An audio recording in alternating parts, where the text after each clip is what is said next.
Hello Sinto. Assalamualaikum warahmatullahi wabarakatuh. Salam sejahtera. Apa khabar tuan-tuan dan puan-puan, para penonton yang menyaksikan kita di YouTube channel UUM Today. Saya Syahril Sarafuddin. Hari ini sekali lagi diberi mandat amanah untuk bersama dengan anda semua, tidak kira di mana juga anda berada, dalam Hello Sinto ini untuk kita bawakan perbincangan dan juga satu nota-nota ilmiah sebenarnya untuk kita beri pencerahan, penerangan dan juga saya rasa buah fikiran barulah kepada mereka yang ingin melanjutkan pengajian. Tak kiralah di peringkat sarjana muda ke, sarjana ke ataupun di peringkat PhD dan sebagainya, insya-Allah akan ada garapan bidang yang mungkin sesuai dengan cita rasa ataupun genre anda. Untuk sesi ataupun episod kali ini, saya secara jujurnya sangat tertarik sebenarnya dengan elemen yang nak dibawakan sebab sebelum sampai ke sini pun saya ada buat sedikit kajian antara Universiti A, Universiti B, Universiti C. So kita nak tengoklah bagaimana mungkin elemen-elemen bidang yang ditawarkan. Ada bidang yang sama dan ada bidang yang berbeza. Tetapi pusat pengajian yang kita nak bawakan untuk episod ini, antara yang uniknya adalah ia dari sudut namanya dan dari sudut bidang yang ditawarkan itu tidak ada di universiti lain. Ini perkara yang sangat menarik, iaitu pusat pengajian kerajaan ataupun School of Government yang ditawarkan oleh Universiti Utara Malaysia. Dan kita hari ini sangat bertuah, kita ada dua tetamu istimewa yang akan bersama saya pada sesi ini. Saya nak perkenalkan, di sebelah saya kita ada Dr. Nur Azizah Zainal Abidin, Timbalan Dekan Akademik dan Antarabangsa. Doktor, apa khabar? Baik, Alhamdulillah. Terima kasih. Betul saya sebut saya School of Government. Betul. Yes, pusat pengajian kerajaan. Ya. Dan di sebelah sana kita ada Dr. Siti Syuhadah Muhammad, pengerusi program Pasca Siswaza. Doktor, apa khabar? Alhamdulillah, baik. Alhamdulillah. Baik. Banyak soalan sebenarnya nak tanya. Sebab tajuknya sangat menarik. Tajuknya adalah sebenarnya Kesarjanaan Ilmu Teras Pembangunan Malaysia Madani. Ini seiring jugalah dengan Hasrat Kerajaan Perpaduan pada hari ini, Malaysia Madani. Sebelum saya nak terus kepada soalan, mungkin kita nak berkenalan dululah. Mungkin Dr. Azizah sendiri berapa lama dah berada di UUM dan apa antara kepakaran utama yang Dr. Azizah tawarkan di UUM ni? Terima kasih Syahril. Ya. Terima kasih kepada program Hello Sintok kerana sudi menjemput Pusat Pengajian Kerajaan ataupun School of Government. Okey, seperti yang diperkenalkan oleh Syahril, saya merupakan salah seorang tenaga akademik daripada Pusat Pengajian Kerajaan. Saya sekarang ni portfolio saya adalah Timbalan Dekan Akademik dan Antarabangsa. Walaupun saya bertanggungjawab dalam pengurusan hal ehwal akademik, pada masa yang sama saya juga terlibat dalam pengajaran. So sebagai salah seorang ahli akademik dalam bidang pengurusan awam, bidang nak kata kepakaran tu bidang tumpuan lah saya kata. Okey, bidang tumpuan saya adalah dasar awam. Dan saya banyak mengkhusus saya punya kajian dan penulisan dalam bidang seperti governance, and then ethics and accountability, and then juga public sector reform. So saya ni merupakan salah seorang alumni daripada UUM juga. Saya graduate tahun 2000. So dah berkhidmat di UUM ni, tahun ni insya-Allah dia akan jadi tahun yang ke-22. 22 tahun Ya, Alhamdulillah. InsyaAllah lah akan selesai di sini juga kot. InsyaAllah, kalau ditakdirkan begitu. Sekali di UUM, selamanya UUM di hati ni.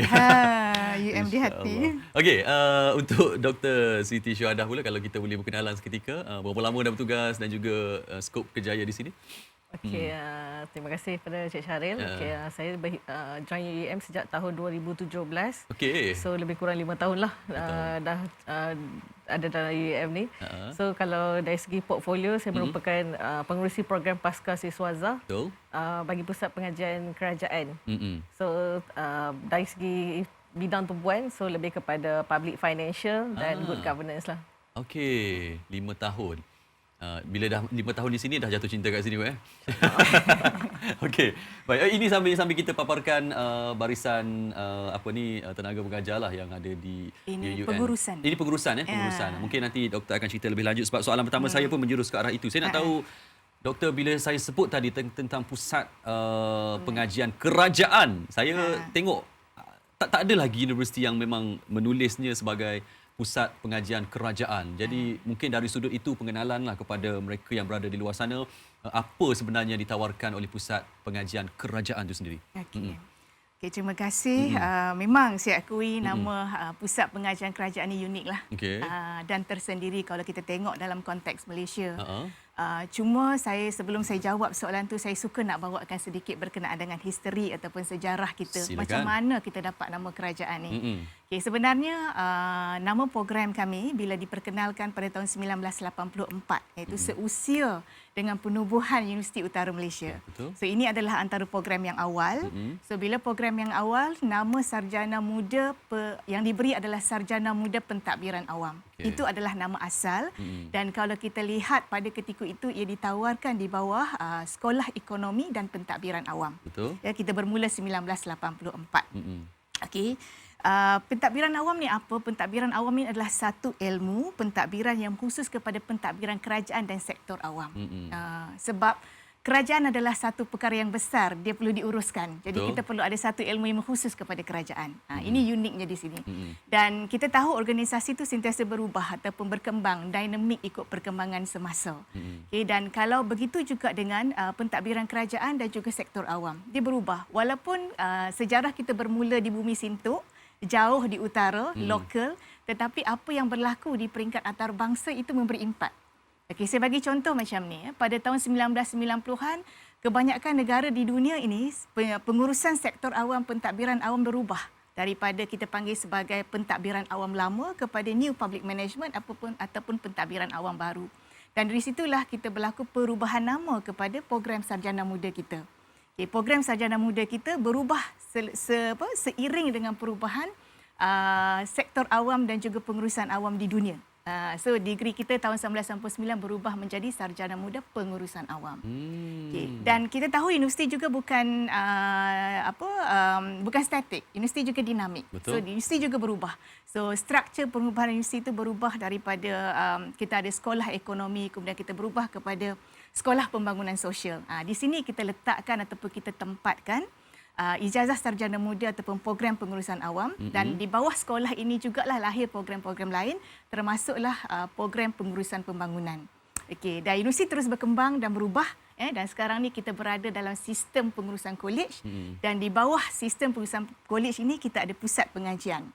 Okey, dan kalau dilihat daripada korpus ilmu dia, sebab bidang kita ni dia mengkhusus kepada pengurusan kerajaan dan pentadbiran, begitu juga dengan pengurusan pembangunan. Jadi nama pusat pengajian diberikan kepada kita adalah Pusat Pengajian Kerajaan. Dan bukanlah sesuatu yang pelik sebab di universiti luar negara, kebanyakan fakulti yang menawarkan program berkaitan dengan ilmu pentadbiran awam ini, nama pusat pengajian mereka adalah kerajaan. Contohnya University School of Government, University of Birmingham. And then kita tengok kalau dekat Australia, Melbourne School of Government. Kemudian kita ada School of Government Victoria, University of Wellington, New Zealand, dan banyak tempat yang ada. So nak menunjukkan itu adalah kriteria ataupun ciri-ciri istimewa yang ada kepada program dan juga nama pusat pengajian. Wah, okey. Sangat padat penerangannya. Saya ucapkan terima kasih untuk penerangan itu. Saya tertarik dengan bila kita tengok kepelbagaian universiti ni, dia punya struktur akademiknya berbeza-beza, betul tadi? Ya, betul. Di UUM ni unik sikit sebab kalau kebanyakan universiti saya bila saya tengok dia lebih kepada fakulti, course apa sebenarnya, tapi di UUM dia ada pusat pengajian, dia ada school of apa-apa, dan dia ada college yang menjadi induk untuk banyak pusat pengajian. Jadi menarik jugalah. Jadi kalau anda nak tengok pengajian di UUM, jangan pula type fakulti perniagaan contohnya, dia tak keluarlah, dia kena pusat pengajian perniagaan ataupun pusat pengajian kerajaan sebagai contoh. So ini keunikan yang ditawarkan oleh UUM melalui struktur akademiknya yang tersendiri. Baik, Dr. Siti Syuhada tadi bila Dr. Azizah sebut tentang bagaimana nama pusat pengajian kerajaan itu terbentuk dan dia punya transisi perubahan daripada 1984 hingga sekarang. Saya suka perkataan dinamik tadi. Betul. Mana-mana universiti pun dia kena sentiasa dinamik, dia tak boleh statik. Jadi kita nak tahu juga sekarang ni apa antara tawaran-tawaran terutama program-program di bawah pusat pengajian kerajaan ini sendiri untuk saat ini ataupun mungkin dah berbeza dengan sebelum-sebelum ni, Doktor. Okay, terima kasih Cik Syaril untuk makluman. seperti yang diberitahu oleh TDA saya itu sebentar tadi, di pusat pengajian kita ada program undergraduate dengan postgraduate lah. Di peringkat undergraduate kita ada program sarjana muda pengurusan awam. Dan kita ada program sarjana muda pengurusan pembangunan.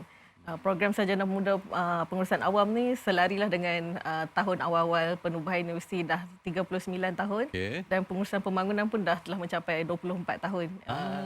So seusia dengan perkembangan universiti tu, bilangan pelajar dalam kedua-dua bidang tu pun mendapat sambutan lah dari segi peringkat undergraduate. So especially peringkat jika cutting point untuk program sarjana muda pengurusan awam, walaupun syarat minimumnya adalah hanya 2.75, tapi cutting point dia dah meningkat kepada 3.59 sebab demand tu tinggi. Bila demand tu tinggi, cutting point untuk program pun semakin meningkatlah. Itu di peringkat sarjana muda. Baik. Kalau di peringkat pasca siswaza? Kalau di peringkat pasca siswaza, tak kurang juga dekat peringkat pasca siswaza. Kita juga ada program yang kesinambungan daripada program public management tadi. Kita ada Master of Public Management. Bilangan pelajar pun semakin lama semakin ramai dan permintaan yang tinggilah. Setakat ni kita ada lebih kurang 120 bilangan pelajar yang sedang mencuburi program Master of Public Management. Selain tu kita ada juga program MPM ni ditawarkan di kampus Sintok, KL dan beberapa lagi lah pusat-pusat pembelajaran PACE yang lain. So selain daripada program public management tadi, kita ada juga program sosiologi yang mendapat sambutan daripada pelajar-pelajar international especially. So program sosiologi ni walaupun kita offer dalam mode research tapi masih mendapat sambutan lah. Kalau ikutkan selain daripada undergrad dengan masters level, kita juga ada beberapa program di peringkat PhD. Sekarang lebih kurang 200 lebih pelajar yang sedang mengikuti pengajian di peringkat PhD. Kita ada public management, public administration, PhD in development management, sociology dan environment management lah. So itu antara program. Kiranya mendapat permintaan juga. Saya suka perkataan tadi. Apabila permintaan meningkat, maka kadang-kadang merit untuk masuk tu pun dia perlu ditingkatkan sebab persaingan tinggi. Permintaan supply demand lah, permintaannya sangat tinggi. Pernah tak berlaku satu tahun yang terpaksa tolak permintaan pelajar sebab dah penuh? Memang kota yang diberikan untuk peringkat undergraduate adalah 150 untuk setiap kali kemasukan. Dan bagi kedua-dua program.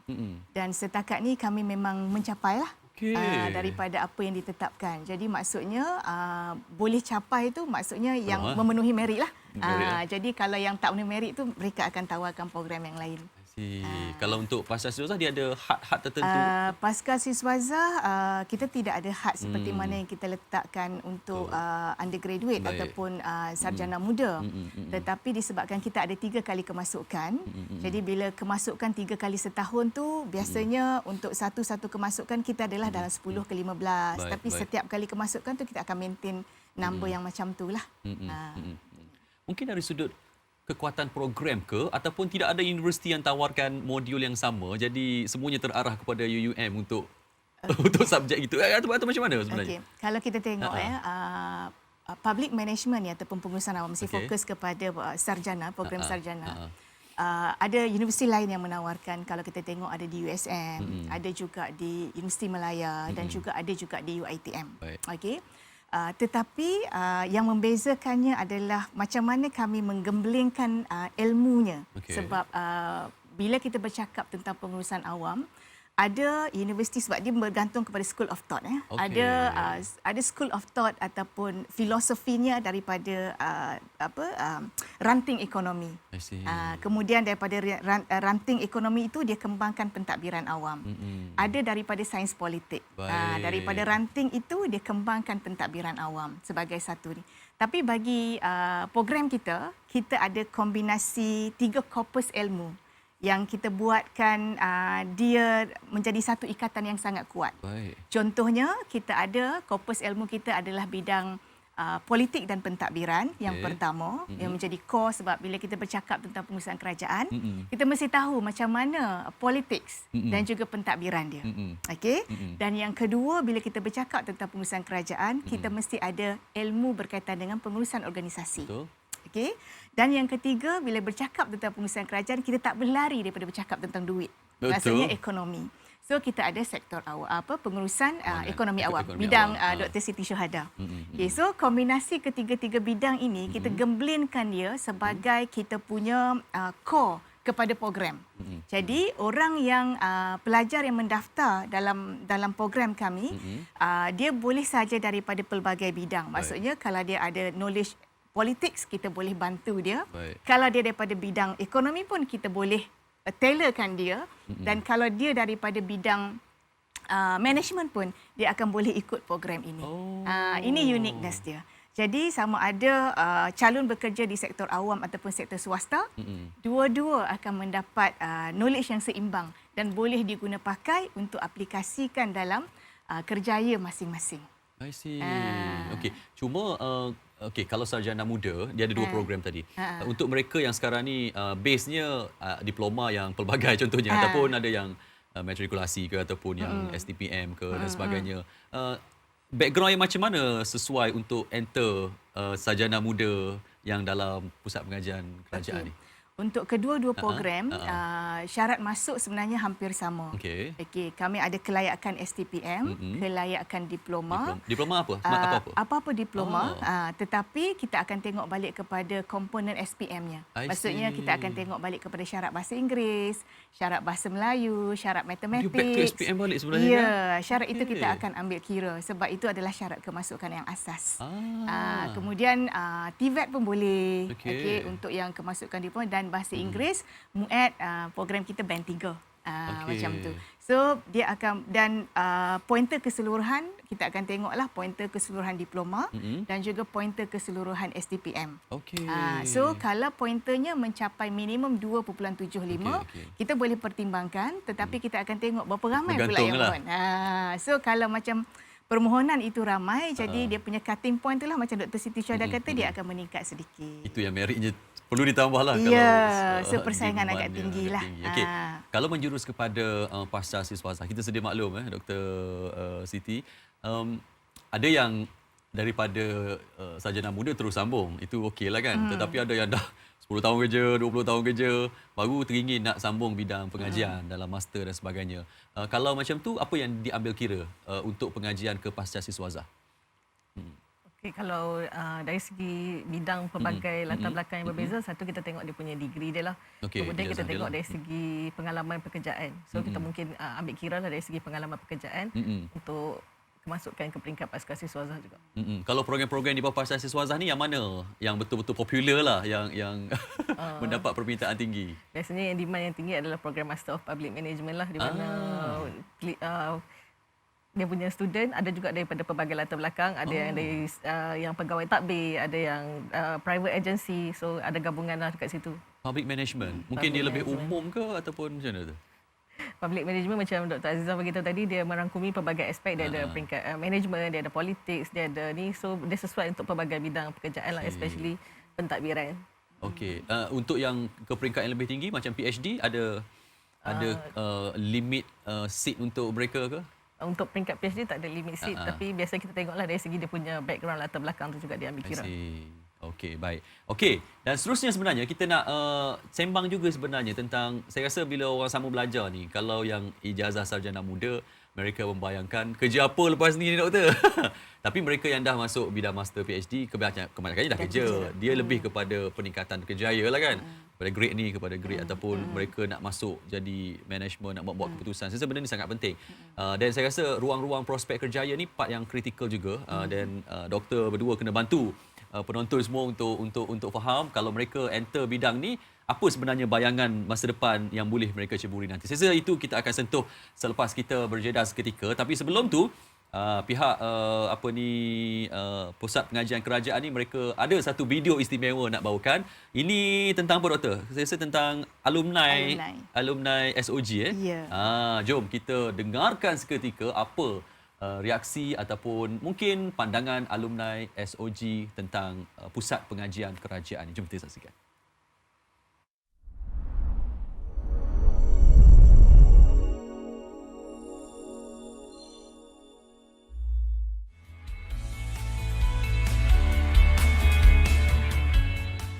The School of Government, UUM, College of Law, Government and International Studies is one of the prominent schools of public management and development management in Malaysia.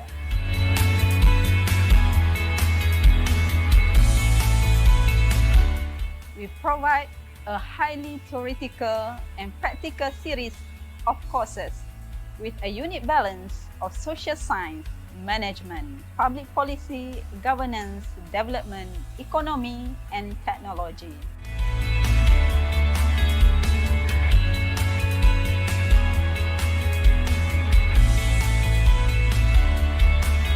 Program offered by School of Government help us to increase our knowledge and prepare ourselves to be a professional in public management field. Universiti Utara Malaysia ini adalah salah satu tempat yang terbaik untuk pelajar-pelajar lain untuk memohon dan belajar di sini kerana kepelbagaian itu, kepelbagaian dari aspek multidisiplin, kemahiran-kemahiran yang ada dan boleh diguna pakai dan boleh kita apply ketika kita berada di luar sana dan kita mengambil inisiatif untuk menjadi manusia yang lebih terbaik, insya-Allah. UUM School of Government prepares students for leadership position in government, business and civil society. School of Government programs help students to understand today's issues, problems and innovations in the public and private sectors and equip them with the right and the proper knowledge to tackle issues of tomorrow's social and economic institutions, offering programs that focus on academic excellence and practical orientation. And located in the beautiful state of Kedah, School of Government provides students with an exceptional educational experience.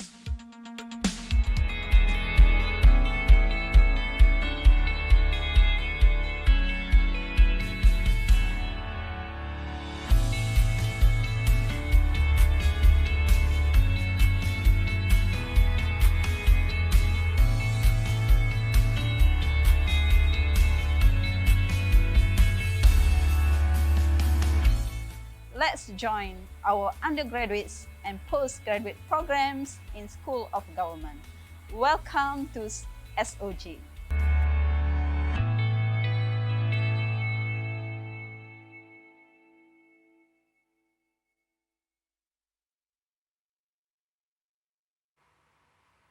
Welcome to SOG. Itu mesej terakhir dari dekan tadi. Ya, dekan dekan. SOG. Yang saya rasa bila alumni sebut itu mesej utamalah apabila mereka berada di lapangan pembelajaran di peringkat SOG ataupun pusat pengajian kerajaan ini, itu yang mereka bawakan. Cuma idea-idea daripada pelajar-pelajar antarabangsa tadi menarik juga untuk kita kongsikan sebab kita kena faham pusat pengajian kerajaan ni bukan kita cerita model Malaysia saja kan, sebab bila pelajar luar datang dia lebih bersifat mana-mana kerajaan di dunia pun itulah model je. Begitu Doktor? Betul. Dia lebih kepada menyeluruh. Sangat tepat. Okey. Baik, kepada anda yang mungkin baru saja bersama kami, kita bersama dengan dua tetamu istimewa. Di sebelah saya adalah Dr. Nur Azizah Zainal Abidin, Timbalan Dekan Akademik dan Antarabangsa, dan juga Dr. Siti Syuhadah Muhammad, pengerusi program pasca Sizwazah. Saya nak mungkin mulakan dengan Dr. Siti dulu tentang dari sudut cara pembelajaran itu berlaku. Itu pun perkara yang utama juga, ataupun strategi dan konsep yang dibawakan dalam pusat pengajian kerajaan ini sendiri. Kalau Doktor boleh cerita kepada kita. Okey, terima kasih. Kalau dari segi kandungan kursus ni, kursus kita menawarkan kursus yang menarik, komprehensif dan terkini lah. Lagi satu, kelebihan program di peringkat sarjana ni lebih fleksibel. Okay. So saya mungkin boleh jelaskan sedikit apa yang dimaksudkan dengan lebih fleksibel. Okay. So kita ada beberapa aspek lah. Pertama sekali dari segi jadual waktu tu sendiri. Okay, kalau kita faham bahawa pelajar-pelajar kita kebanyakannya masih bekerja. So bila bekerja, dia ada kekangan lah, terutama pada hari-hari weekdays tu. So kita tawarkan program Master of Public Management ni pada hujung minggu. Program-program pasca Sizwazah pada hujung minggu. Biasanya kelas-kelas kita dijalankan pada hari Jumaat, Sabtu dan Ahad. So dia bagi pada pelajar-pelajar yang bekerja tumpuan pada hari bekerja dan tumpuan pada pelajaran pada weekend lah. So sebab kebanyakan pelajar kita masih bekerja lah. Kemudian selain daripada jadual kuliah itu sendiri, kita menawarkan kaedah pengajaran pembelajaran yang berbeza sikit lah. So dari segi blended learning yang pertama sekali, pelajar dapat belajar secara online dan offline. So ada dua-dua method. So online dan offline. So selain daripada online dan offline itu, kita juga masukkan beberapa elemen seperti kajian kes, kemudian kita ada group discussion. Selain daripada group discussion, terdapat juga ada kursus-kursus tertentu yang kita jalankan secara MOOC. MOOC ni di mana Massive Open Online Course, di mana student boleh belajar fully online untuk certain kursus tertentu. So untuk nak bagi pendedahan kepada pelajar terhadap dunia luas, bukan saja dalam kelas, kita juga terapkan knowledge exchange antara negara dan antara expert. Kalau di antara negara, kita ada MOU partner. So usually kita akan invite lah speaker-speaker ataupun lecturer-lecturer daripada universiti dari Indonesia, dari Thailand. So untuk buat sharing session dengan pelajar kita, dan pensyarah kita juga akan bagi lecture kepada pelajar-pelajar di negara sana. So pelajar dalam kelas dia ada different angle lah daripada view dia tak saja tengok dalam konteks Malaysia dan juga tengok daripada konteks luar. Dari segi expert pula, kita ada beberapa, kita akan jemput expert tertentu dalam bidang HR, ketua-ketua pengarah. So untuk bagi talk dari segi leadership dan beberapa ikut based on kursus-kursus tertentu lah. So pelajar dia akan dapat juga pengetahuan dari segi bidang-bidang luar, bukan saja limit kepada dalam kelas je lah. So dari segi knowledge exchange. Kalau dari segi satu lagi, dari segi accessibility, boleh saya highlight dekat sini dari segi accessibility. Dari segi accessibility, cawangan kita lah, terutama cawangan yang kita tawarkan program ni, kita ada di UM Sintok, UMKL, dan kita ada lebih kurang 7 atau 8 lagi cawangan pusat pembelajaran di seluruh Malaysia, termasuk di Sabah dan Sarawak. So mungkin tak ada masalah lah kepada pelajar untuk pilih mana-mana cawangan. Adalah bila dengar UUM, alamak nak ke Sintok, tak semestinya dia ada cawangan dan pusat pembelajaran. Betul. Selain daripada pusat pelajaran itulah, kita juga ada menawarkan program khas. Program khas ni di mana agensi yang berminat, so kita akan buat special cohort lah. So maksudnya kita hantar pensyarah ke sana dan buat kelas di sana sendiri.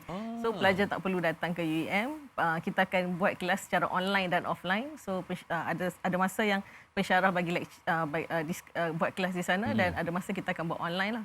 So tak perlu, dia bagi value added lah, especially kepada yang join ni kebanyakan dari segi pegawai tadbir. Betul lah kan. Yang terlibat dengan pentadbiran di peringkat kerajaan pusat, kerajaan negeri dengan peringkat local government tu kebanyakannya di situlah. Saya sangat setuju bab fleksibel tadi, sebab knowledge transfer yang berlaku sekarang ni dia boleh dalam beberapa mode ataupun platform. Sebab itu bila PKP berlaku tu dia buka mata kita kan. Dulu nak belajar je kena masuk kelas, kena jumpa lecturer. Sekarang ni online pun, tapi kalau diajar dengan betul maka sampai juga knowledge-nya sebegitu. Saya nak minta komen bab modul tadi sebab bila sebut pusat pengajian kerajaan ni, kadang-kadang orang kan beranggapan kita akan belajar tentang kerajaan Malaysia, macam mana nak sokong. Tapi sebenarnya kita memberitahu tentang model ataupun elemen-elemen tentang pengurusan sebenarnya kan, governance, pentadbiran dan sebagainya. Kalau doktor boleh emphasize. Okey, bila kita bercakap tentang bila belajar tentang kerajaan lah, kita katakan, sebenarnya kita belajar tentang macam mana kita nak menguruskan kerajaan dan juga sektor awam. Baik. Dan macam mana kita boleh belajar, kita bukan saja melihat dalam konteks negara kita, tetapi kita membandingkan juga dengan konteks negara lain. Sebab tu kalau kita tengok, bidang ilmu pentadbiran awam ni sangat luas. Betul. Dan kalau kita perhatikan, kalau di US, kalau di UK, US lah especially, bidang pengurusan awam ataupun public administration ni adalah satu bidang yang sangat besar dan sangat penting. Yang mana pengurusan kerajaan itu ataupun pentadbiran kerajaan sentiasa menjadi, orang kata, macam menjadi tumpuan. Untuk kita tengok, untuk kita perbaiki daripada masa ke semasa. So bila kita belajar pengurusan tentang kerajaan negara-negara lain, automatik kita akan nampak dia akan menjadi indikator bagaimana kita nak memperbaiki negara kita. Betul. So inilah selari dengan kami punya motto tu, where the governance, innovation in governance begin. Sebab kita nak tengok, nak menunjukkan kita committed, kita nak tahu tu sebab okey, ini kita boleh perbaiki, ini loophole yang kita boleh usahakan, ini yang kita boleh orang kata halang daripada terjadi. So dia membantu kerajaan dalam buat keputusan berkenaan dengan dasar, berkenaan dengan pelaksanaan dasar, kemudian cara nak berbelanja duit, dan bagaimana nak menguruskan sumber manusia yang ada. Kiranya at the end of course tu dia tak adalah, kalau tak kutuk kerajaan pun, organisasi pun ia berlaku sebegitu juga kan? Ya, tidak kutuk kerajaan. Okay, maksudnya kalau tak adalah kita fikir kita akan bekerja untuk government sector ataupun sektor awam semata-mata. Swasta, organisasi. Dia macam ni Syaril. Okey, contohnya saya selalu bercakap dengan pelajar saya, kalau mereka datang daripada organisasi swasta, mereka belajar tentang pengurusan awam, maksudnya mereka belajar macam mana nak menguruskan kerajaan. Okey, klien mereka adalah sektor kerajaan. Okay, so dari situ dia ada knowledge kan, macam mana nak deal dengan government. So apa dia, kat mana dia nak pergi. Okey. Bagi pelajar yang datang daripada sektor kerajaan, Baik.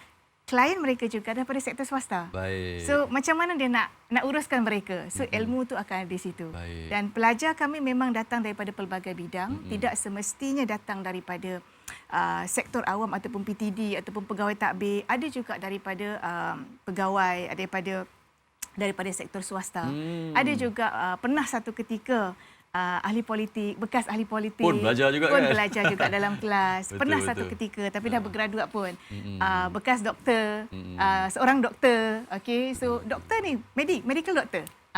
So ambil sarjana pengurusan awam. Baik. Sebab dari segi memang kami menawarkan ilmu yang general, tetapi general dan flexibility itu membantu dan membolehkan dia digunakan dalam bidang masing-masing lah. Baik. Public admin ni kalau kita baca dia art and sciences bidang dia. Betul. Kenapa dipanggil sebagai arts and sciences? Sebab dia bukan ilmu yang kita perolehi bukan sekadar teori, tetapi ilmu yang kita perolehi itu juga daripada praktis dia.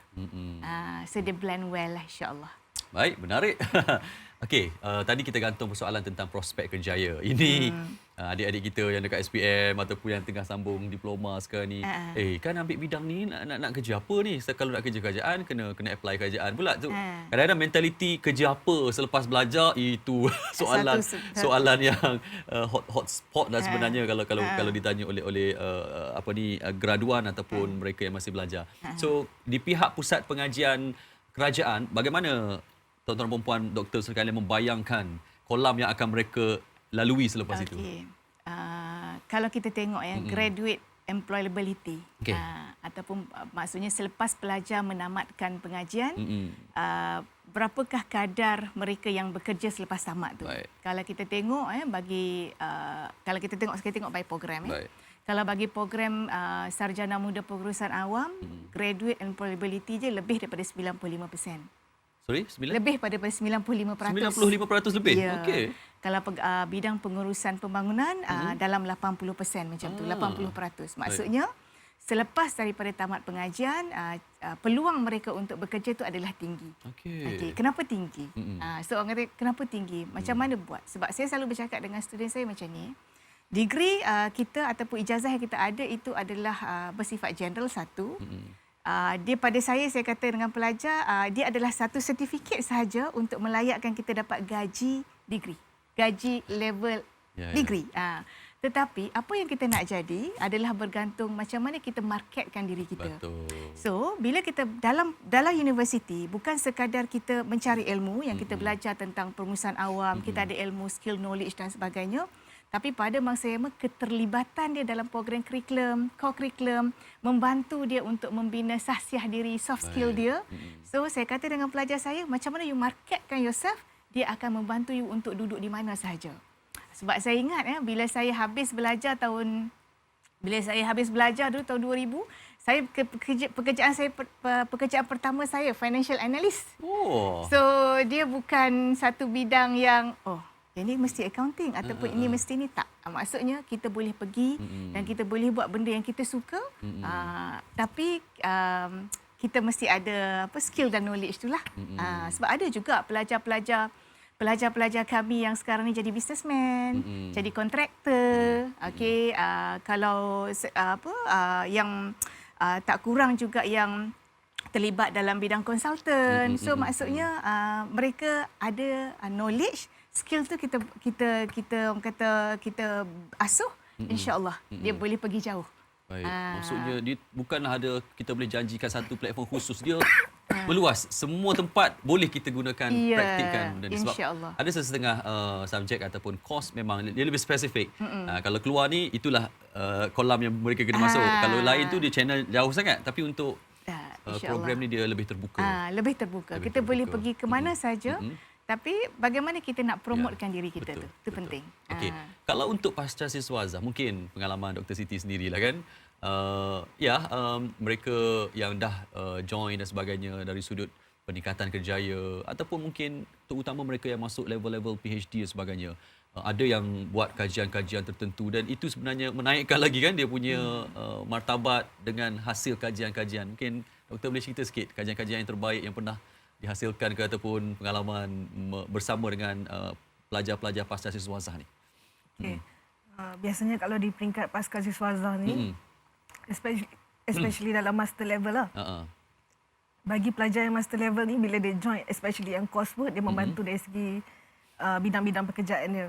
Dari segi human resource, dari segi management, kadang-kadang dia tak stick kepada satu department. Baik. So dia bertukar-tukar department, so dia membantulah dari segi perkembangan kerjaya tersendiri. Tapi bagi pelajar-pelajar yang fokus kepada research, biasanya mereka ni dah bekerja. So bila mereka ni dah bekerja, dia guna peluang yang ada, pengalaman di peringkat pekerjaan dia tu untuk buat research spesifik, identify masalah-masalah yang berlaku di tempat pekerjaan dia. So dengan finding-finding dia dapat bantulah masa dalam bidang pekerjaan yang dia buat tu. Baik. Itu yang bagus kan. Dia bila buat research dan sebagainya, dia terus ada target di organisasi masing-masing. Jadi hasilnya dia impaknya drastik. Kita dapat satu capaian hasil yang tepat dan membantu. Betul. Dia membantu organisasi untuk buat keputusan. Maksudnya dengan mendapat, ialah sebelum ni mungkin kita agak-agak perkara itu berlaku. Tapi bila kita buat research dan kita lakukan dengan research yang betul, so kita dapat satu empirical evidence. Jadi bila kita nak buat keputusan tu, dia kemas lagi lah. So kita boleh buat keputusan yang lebih tepat dan lebih bijak lah. Dan kalau boleh saya kongsikan sedikit berdasarkan pengalaman, pelajar-pelajar postgraduate, especially kalau kita datang, kalau kami banyak pelajar luar negara misalnya daripada Indonesia, daripada Nigeria, daripada UAE. So bila balik tu kami akan nampak career enhancement tu. Dari segi kenaikan pangkat, dari segi penglibatan mereka di dalam bidang kerjaya masing-masing, dia memang lebih baik. Jadi itu yang saya rasa menjadi kebanggaan lah kepada program dan pusat pengajian bila kita lihat hasil yang ditunjukkan lah daripada pelajar-pelajar yang lahir di bawah program kami. Inilah motivasi yang kita nak bagi sebenarnya. Dia tidaklah kita nyatakan secara nyata dan jitu. Sama master PhD confirm naik pangkat. Dia bukan bersifat sebegitu. Bukan. Tetapi ilmu yang kita bawakan itu bila impaknya sampai kepada organisasi, pasti akan ada ruang-ruang penambahbaikan dalam kita punya platform kerjaya. Baik. Dan kita dah nak sampai ke penghujung rancangan. Sekejap je kan, 40 minit. Mungkin di hujung ni kalau mungkin saya boleh Dr. Siti dululah kan, apa antara hasrat ataupun cita-cita yang nak disampaikan kepada terutamanya mereka yang di luar sana yang skeptikal, malas lah nak sama belajar, alah susahlah belajar, tapi sebenarnya bila mereka enter dengan guide yang betul sebenarnya boleh selesai, sebab kita tak nak ada idea nak sambung tapi kecundang di tengah jalan, itu pun susah juga. Macam mana pihak pengajar ni memotivasikan student? Macam saya beritahu tadi, kalau dari segi flexibility program tu dia tak ada masalah dari segi location. Dari segi tempoh masa pun program especially peringkat master kita dalam tempoh setahun dah boleh tamat, dan bagi yang part time pun 2 tahun. So lagi satu, based on experience daripada alumni tu, dia bagi nilai tambah lah kepada pelajar.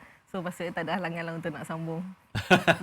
Tak ada halangan guys, tak ada halangan untuk sambung. Sambil kita bawakan, ini dia antara fasiliti. Ini fasiliti di pusat pengajian. Di pusat pengajian kerajaan ni. Di academic lounge. Nak belajar sekarang kan, nampak lebih fleksibel, santai. Waduh. Mungkin di pihak timbalan dekan, mewakili dekan dan mewakili SOG sendiri, saya suka perkataan dinamik tadi. Maksudnya pihak pusat pengajian sentiasa berfikir apa lagi nak ditambah baik, sebegitu. Ya, betul. Sebab kalau kita, saya rasa ini kot salah satu kenapa program, saya suka sebut program kami Pusat Pengajian Kerajaan ni, walaupun dah umur 39 tahun, umur 24 tahun dia kekal relevan sebab kami sentiasa ataupun pastikan kursus-kursus yang kami tawarkan tu adalah update. Dan kalau kita tengok, kami sangat committed berkenaan dengan perkara ini sebab kita akan sentiasa untuk buat macam kita akan pastikan CR kita, curriculum review kita, semakkan curriculum kita tu kita buat mengikut perkembangan semasa. Betul. Maksudnya kita masukkan elemen-elemen terbaru. So macam contoh kalau boleh saya sebut dalam semakkan kurikulum yang baru. Sebelum ni kami tak ada subjek public sector marketing. Tapi disebabkan bila kita buat CR, kita nampak ada keperluan. So kita perkenalkan subjek tu subjek baru. So bila kita perkenalkan, student yang lama pun berminat nak ambil ni benda baru. So maksudnya macam sebab itu adalah keperluan semasa. Sebab kita selama hari ni kita melihat marketing tu ataupun pemasaran tu hanya sesuai ataupun relevan dengan kursus bisnes. Betul. Okey, jadi kalau saya boleh saya nak seru kepada yang berhajat untuk sambung belajar, berniat nak sambung belajar, okey, boleh pertimbangkan untuk tengok program di Pusat Pengajian Kerajaan sebab dalam tempoh 39 tahun ini, dalam tempoh 25 tahun ini, program kursus-kursus yang kami tawarkan, struktur program yang kami berikan ni adalah struktur program yang terkini, yang mantap dan relevan. InsyaAllah dia akan membantu. Dan yang terdekat ni pada bulan ni dari segi perancangan pada bulan Jun insyaAllah kita akan buat program relaunching program sarjana pengurusan awam. Jadi nantikan berita daripada SOG sama ada dalam laman web kami bila, di mana dan bagaimana program ni kita nak buat sebab ini adalah program besar yang kita akan gabungkan alumni, pensyarah dan juga kita punya pelajar untuk kita tunjukkan kami ni adalah orang pusat pengajian kerajaan. So kamilah pelopor kepada inovasi-inovasi dalam pentadbiran kerajaan, insya-Allah. Hebat. Ini selari dengan moto yang dibawakan oleh Pusat Pengajian Kerajaan, where innovations in governance begins. Bermula di UUM dan sentiasa ditambah baik dan mengisi kelompongan semasa. Sedap ayat tu kan. Apa yang diperlukan oleh klien ataupun ialah situasi semasa, maka isi lompong itu. Baik. Saya ucapkan ribuan terima kasih sebenarnya kepada dua panel saya yang membuka minda dan hati kita semua tentang ruang ataupun salah satu bidang yang sangat bolehlah saya katakan eksklusif kan. Bila tak ditawarkan di tempat lain, eksklusif lah. Sangat eksklusif yang ada di Universiti Utara Malaysia, iaitu Pusat Pengajian Kerajaan ataupun School of Governments. Terima kasih banyak Dr. Nur Azizah Zainal Abidin, Timbalan Dekan Akademi dan Antarabangsa. Dr. Siti, terima kasih banyak. Dr. Siti Syuhada Muhammad, pengerusi program Pasca Siswazah, kerana sudi cerita banyak benda kepada kita semua. Dan tuan-tuan dan puan-puan, para penonton semua, macam mana? Dah dapat dah ilmu yang banyak sebenarnya tentang SOG ni. Moga-moga ia memberi satu pilihan lah. Saya tahu di UUM ni dia banyak bidang. Mungkin bila nak pilih tu dia buat istikharah lah. Buat istikharah lah ataupun pilihlah bidang yang ada kesesuaian dengan cita rasa ataupun dengan kecenderungan kita sebab ia sedikit sebanyak membantu untuk kita selesai dengan jayanya. Saya nak tutup perbincangan kita pada hari ini dengan ada satu kata-kata istimewa yang pernah diungkapkan oleh Jalaluddin Rumi. Katanya mencari ilmu bukan hanya tentang memperoleh pengetahuan baru, tetapi membebaskan diri dari keterbatasan dan ikatan yang kita miliki untuk terus berkembang. Jangan duduk dalam zon selesa sebab ilmu yang kita ada, terus cari ilmu baru sebab ilmu baru ini mungkin akan membuatkan kita lebih berkembang dan tumbuh dalam apa jua lapangan yang kita ceburi. Terima kasih atas perhatian anda. Kita jumpa lagi dalam Hello Sintuk untuk episod yang akan datang di laluan ataupun channel YouTube UUM Portal. Jadi saya Syaril Serapudin melabuhkan tirai untuk sesi ini. Assalamualaikum. Jumpa lagi.